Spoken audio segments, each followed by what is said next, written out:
خیبر پختونخوا کے مشیر خزانہ مزمل اسلم نے دعویٰ کیا ہے کہ 2 سال میں 18 لاکھ لوگ ملک چھوڑ گئے ہیں۔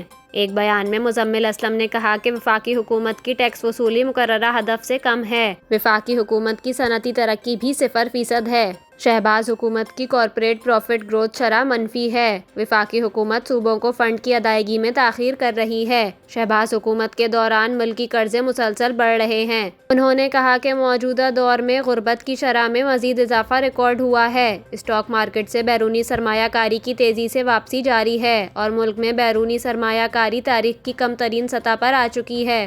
مشیر خزانہ کا کہنا تھا کہ حکومت 2 سال سے بیرون ملک بانڈ بھی جاری نہیں کر سکی۔ قوت خرید اور بے روزگاری میں مزید اضافہ ریکارڈ ہوا ہے، جبکہ ملک سے ہجرت میں بے لگام اضافہ ہوا ہے۔ اب تک 2 سال میں 18 لاکھ لوگ ملک چھوڑ گئے ہیں۔